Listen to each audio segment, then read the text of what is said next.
napatingin ka na ba sa madilim na kalangitan at napaisip lang, nagko-cosmic mga na kaya ang ating galaxy? Hindi. Well, isuot na ang seatbelt mo dahil yan na mismo ang sisisiri natin ngayon. Ang ating Milky Way ay hindi lang basta average cosmic frisbee. At ang salarin sa likod ng galactic roller coaster na ito, well, ang dark matter. Tama, ang paboritong invisible troublemaker ng universe ay naghahasik na naman ng lagim. Pero ngayon, personal na ito. Hinuhubog ito ang ating mismong galactic hole. Handa ka na bang alamin ang pinakamalaking cosmic dance sa lahat ng panahon? Pero bago pa ating diskusyon, make sure na i-hit mo na yung button at i-subscribe ang channel ko kung hindi mo pa nagagawa. At kung gusto mong ma-notify sa bawat bagong video ko, i-click din ang bell icon. Malaking tulong niyo sa akin at sobrang na-appreciate ko yun. Nagawa mo na? Alright, simulan na natin. Sa series natin ng cosmic mystery na nagpapakamot ng ulo sa mas maraming scientists kaysa sa isang kwarto ng mga unggoy na sinusubukang lutasin ng Rubik's Cube. Tama yan, pag-uusapan natin ng dark matter, ang ultimate hide-and-seek champion ng universe. Imagine, nasa pinakamalaking cosmic party ka sa mundo at 27% ng mga bisita ay invisible. Ganyan ang dark matter. Nasa lahat ng lugar ito pero hindi mo ito makikita, mahahawakan o makukuhanan ng selfie. Magulo ba? Well, ganito. Isipin mo na nasa isang siksikang concert ka tapos sobrang dilim. Hindi mo makita kahit sino pero nararamdaman mo yung mga tao na bumabangga sa iyo at naririnig mo yung mga boses nila. Biglang mapapansin mo na parang may dahan-dahang nagtutulak sa iyo sa isang direksyon kahit na wala kang nakikita o naririnig na gumagawa nito. Itong mysterious force na ito na nakaka-apekto sa iyo at sa ibang tao sa paligid mo ay parang ang dark matter.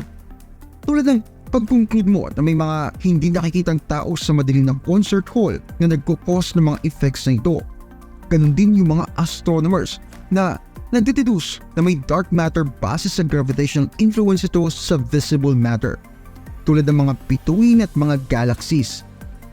Hindi natin directly nakikita o nadidetect yung dark matter pero kaya natin i-observe at i-measure yung effects ito sa visible universe. Ngayon, mag-zoom out tayo sa galaxy level. Isipin mo ang galaxy bilang isang malaking cosmic fidget spinner. Karaniwan kung iikot mo yan ng mabilis, dapat ay masisira ito, di ba? Pero ang mga galaxy ay umiikot ng napakabilis na dapat ay nagtatapon na ito ng mga bituin sa space tulad ng batang nagtatapon ng popcorn sa sinehan. Pero mas magkakasama pa rin sila kaya sa paghahanap mo ng paboritong superhero team up. Ang secret ingredient? Well, you guess it, ang dark matter. But wait, there's more.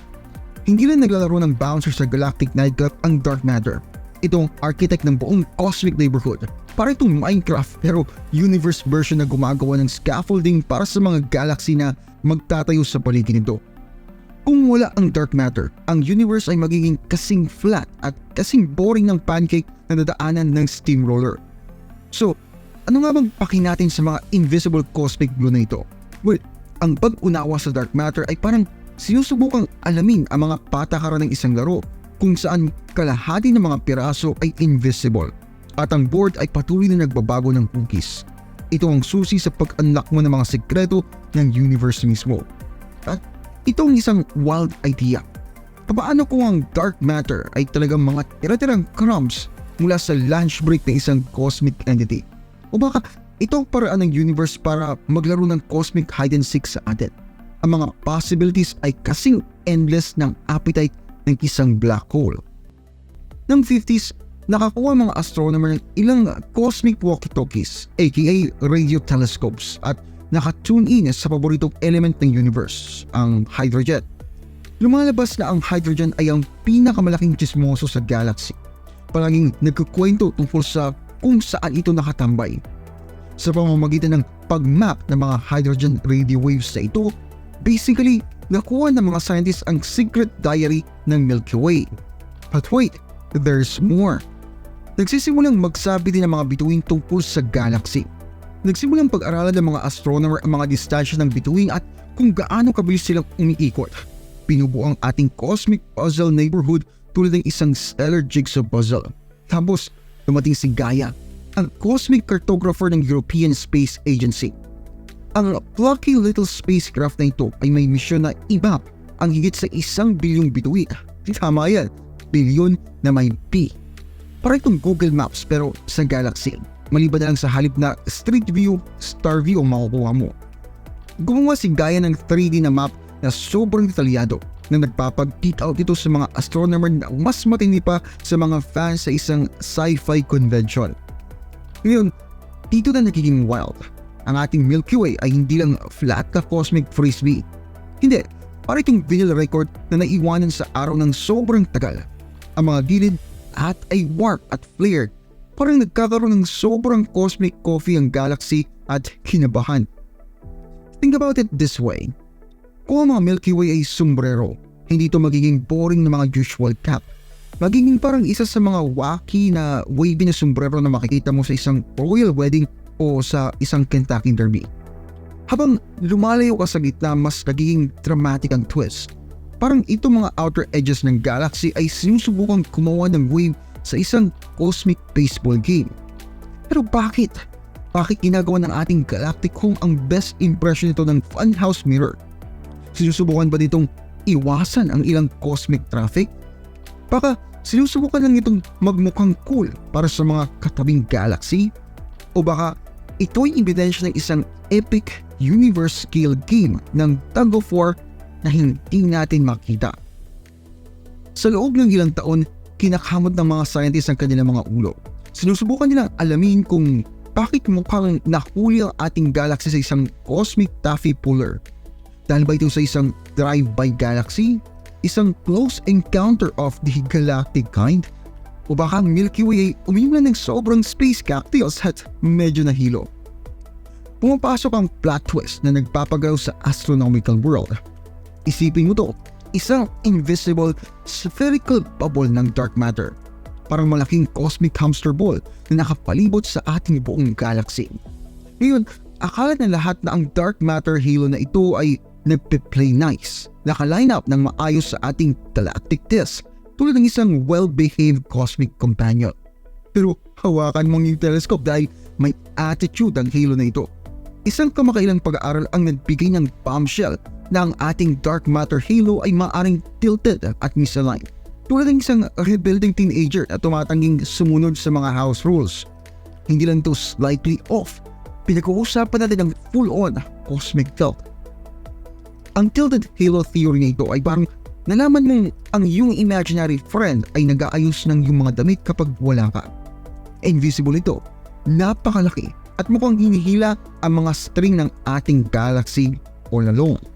Pero bakit na ba ito big deal?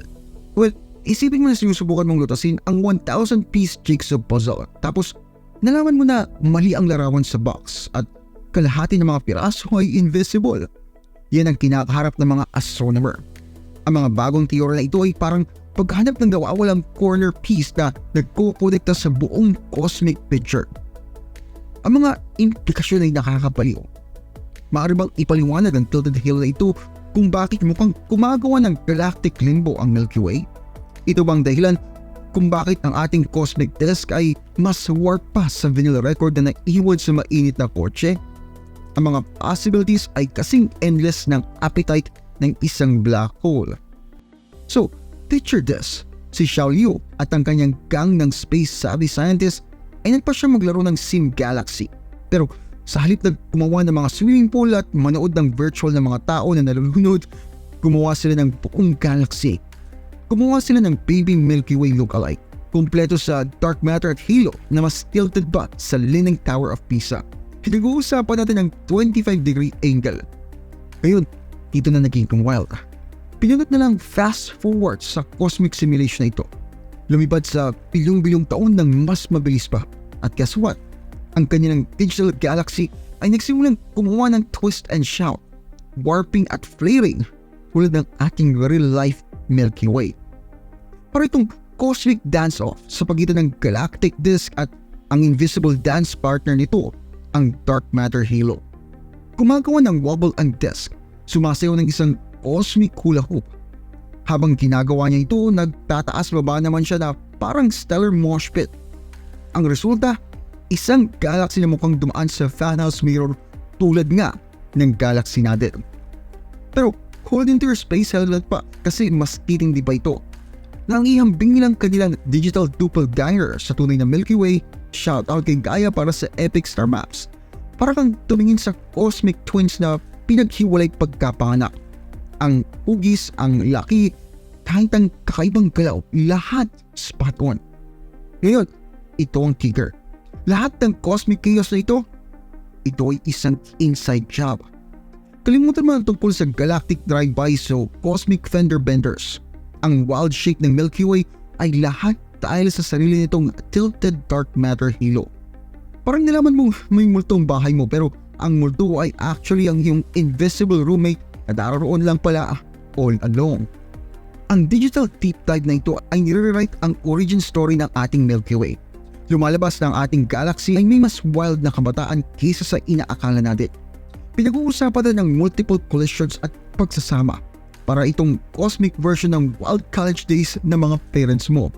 At get this, ang warp at flare ng ating galaxy, well, hindi lang sila full cosmic fashion statement. Actually, sila ay mga clue tungkol sa dark matter na nagtatago in plain sight.